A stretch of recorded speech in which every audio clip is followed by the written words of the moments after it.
Hi అండి, welcome back to our channel light angels family. ఈరోజు వీడియోలో నేను అలసందలు మినపగుళ్ళతోటి గారెలు చేసి చూపిస్తున్నాను. బయట క్రిస్పీగా లోపల సాఫ్ట్గా చాలా బాగుంటాయి. మా ఇంట్లో ఈ గారెలు అయితే అందరికీ ఫేవరెట్. ఇంకా లేట్ చేయకుండా ప్రాసెస్లోకి వెళ్ళిపోదాం. ఈ గారెలు చేసుకోవడానికి 1 కప్పు అలసందలు, 1 కప్పు మినపగుళ్ళు తీసుకున్నాను. వీటిని బాగా కడిగి 5-6 గంటలు నానబెట్టుకోవాలి. నేనైతే మార్నింగ్ నానబెట్టుకున్నాను, ఈవినింగ్ స్నాక్ లాగా చేసుకోవడానికి. నానబెట్టుకున్న తర్వాత మళ్ళీ పూర్తిగా కడుక్కోవాలి ఒకసారి. 5-6 గంటలకి చాలా బాగా నానిపోయినాయి మినపగుళ్ళు, అలసందలు. వీటిని పూర్తిగా నీళ్ళేం లేకుండా వంపేసేయాలి. తర్వాత మిక్సీ జార్లో వేసుకొని బరకగా గ్రైండ్ చేసుకోవాలి. 1 చుక్క నీళ్లు కూడా వేసుకుండా గ్రైండ్ చేసుకుంటేనే క్రిస్పీగా చాలా బాగుంటాయి. మీకు నచ్చితే ఈ టైంలోనే పచ్చిమిర్చి, అల్లం కూడా వేసుకోవచ్చు. నేనైతే విడిగా వేసుకుంటానని వేసుకోలేదు. ఇలా గ్రైండ్ చేసిన పిండిని మిక్సీ జార్లో నుంచి ఒక బౌల్లో వేసుకోవాలి.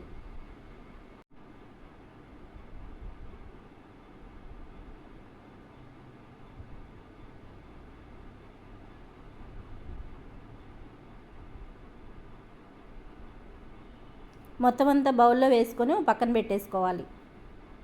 ఈ గారెల్ని మార్నింగ్ బ్రేక్ఫాస్ట్లో అయినా తినొచ్చు, ఈవినింగ్ స్నాక్ లాగైనా తినొచ్చు. పిల్లలు స్కూల్ నుంచి ఇంటికి వచ్చినప్పుడు ఇలా చేసి పెట్టారంటే చాలా బాగా ఇష్టంగా తింటారు. ఇది మంచి హెల్తీ ఫుడ్ అండి. ఇప్పుడు ఒక మిక్సీ జార్ తీసుకొని సన్నగా తరిగిన అల్లం, పచ్చిమిర్చి ముక్కలు వేసుకోవాలి. మీరు తినే కారాన్ని బట్టి పచ్చిమిర్చి వేసుకోవాలి. నేనైతే 4-5 వేసుకున్నాను. ఇవి కచ్చా పచ్చగా గ్రైండ్ చేసుకోవాలి. ఇలా గ్రైండ్ చేసుకున్న వాటిని అలసంద పిండిలో వేసుకోవాలి. మీరు కొంచెం స్పైసీగా తినాలనుకుంటే ఎక్కువ పచ్చిమిర్చి వేసుకోండి. నేనైతే నార్మల్గానే వేసుకున్నాను. ఇప్పుడు అందులోనే సన్నగా కట్ చేసుకున్న ఉల్లిపాయలు, సన్నగా కట్ చేసుకున్న కొత్తిమీర కూడా వేసుకొని బాగా కలుపుకోవాలి. ఈ టైంలోనే కొంచెం ఉప్పు కూడా వేసుకోవచ్చు.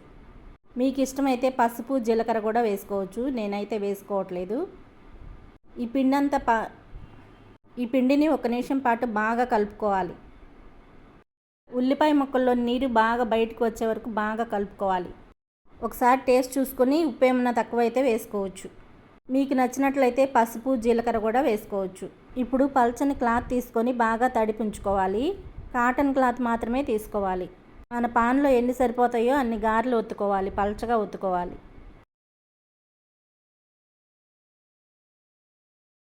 ఇప్పుడు స్టవ్ వెలిగించుకొని పాన్లో డీప్ ఫ్రైకి సరిపడిన ఆయిల్ పెట్టుకొని బాగా వేడి చేసుకోవాలి. ఇలా వేడైన ఆయిల్లో చిన్నగా వేసుకోవాలి గారెలు అనేవి.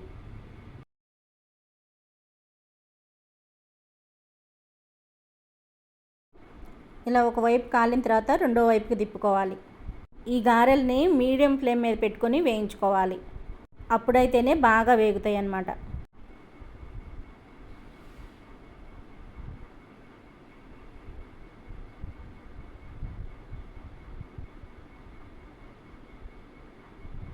ఇలా మంచి కలర్ వచ్చిన తర్వాత తీసేసుకోవడమే. అన్నీ కూడాను ఈ విధంగా కాల్చేసుకోవాలి. మళ్ళీ నెక్స్ట్ బ్యాచ్ వేసేసుకుంటున్నాను. ఇది కూడా కాలిన తర్వాత చూపిస్తాను. అంతే అండి, సింపుల్గా అలసందల గారెలు రెడీ.